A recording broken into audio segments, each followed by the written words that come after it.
Hello, everybody. It is Monday, beginning of week 6. I'm at my place in Minnesota. In case you're wondering, that guitar over my shoulder there, that's from the Rolling Stones. One of the benefits of being in the casino business was I get to work with some fantastic people. And one of the guys I originally hired wound up becoming one of the top 5 booking agents in the world, as far as anybody else knows, or as far as I can tell.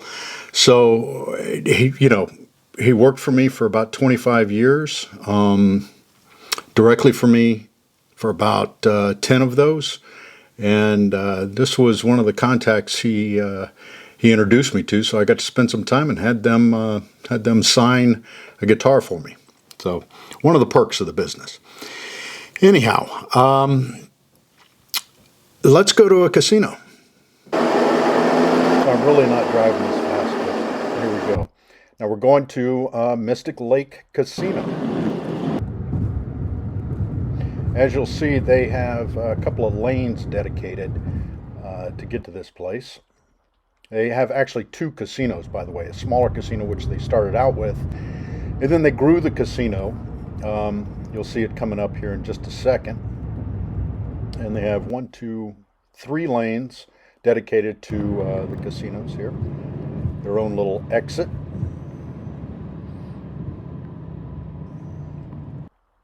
And as you see, the valet is closed due to COVID. Around the corner here. This is a pretty good shot of the casino grounds as you're coming into it. We'll slow down here a little bit. One thing to notice about a lot of the casinos is how you enter. Okay, what does it set the stage for? Okay, here is one of my pet peeves, by the way, is or one of the points that I like to look at is how well casinos bring you in and out. It is, after all, the first and the last experience you have when visiting a property. So this one, I'm one for looking up in the ceiling to see how well those are, if they're clean or not, and if glass is taken care of. And I'm speeding this up. This is a walk through the back area of the casino. This goes around the backside. This is where all of the convention space is. And you'll see up here on the left is the showroom. I'll slow it down a little bit. Goes back there. It has all the touring acts that you would expect to see. Pretty decent bingo hall. Most of the casinos in this area started as bingo halls back when. Now up here on the right, you'll see the signs everywhere, masks required. On the right, what we're looking at there is just a little food court. They have all different kinds, from ice cream to sandwiches and smoothies, what have you. Now we're coming up to the entrance of the casino space. I want you to notice something here, the design of the ceiling. Now a friend of mine designed this casino actually.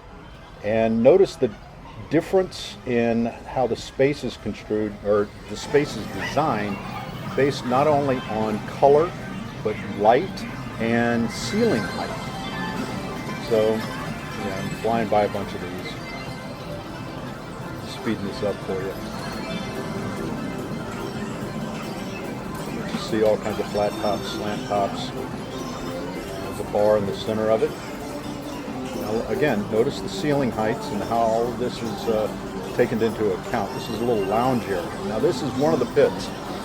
In Minnesota, you only have blackjack, poker, and slot machines. Now, look at right there, the ceiling height. See how those canopies are designed to bring down the ceiling height. We know that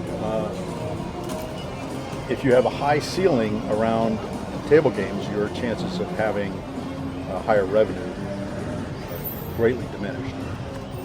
So in other words, a low ceiling height helps your revenue. And I have all the numbers for that, by the way.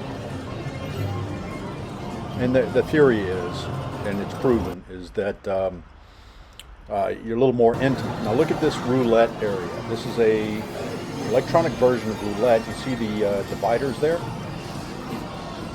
For social distancing. Fly right up past this. There's the cage. We'll talk more about that soon.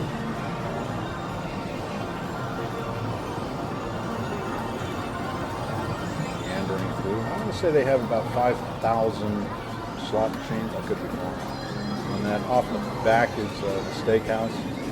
And we're only seeing a fraction of this particular casino. Here we are. We're coming back down, straight back to where I came in. This is the entrance to the hotel here, the lobby. Straight ahead is where I'm going to go talk to you. Hi guys, welcome to week 6 of the class.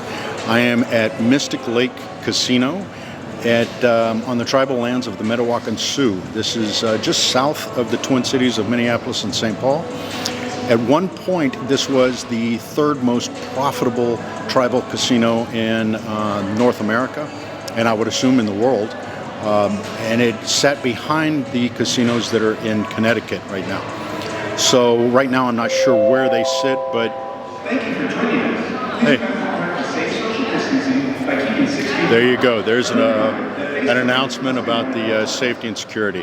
Coronavirus is on the rise here, so they are very. Distancing by keeping 6 feet apart. Friendly reminder that face coverings must be worn at all times. So they're doing everything they can. They have biometric readers here. When you walk in, you can it will tell if you're automatically tell if you have a high temperature or not. Which is pretty neat technology they're using, and I've seen this adopted in many other casinos across the country. But anyhow, we're getting into this week consumer behavior, and consumer behavior is a broad topic that there are classes taught in this.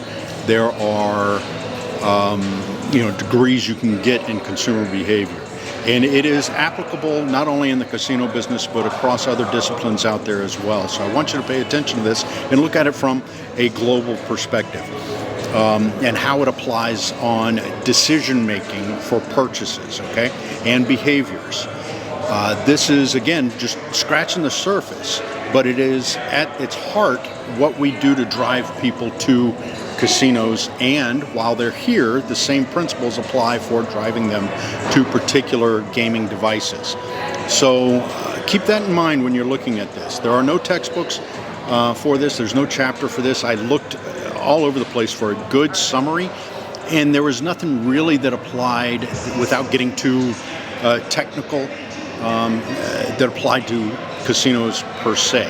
But at its heart, what we're doing here in the casino business is changing consumer behavior or affecting consumer behavior to where we are among the choice for entertainment in this business.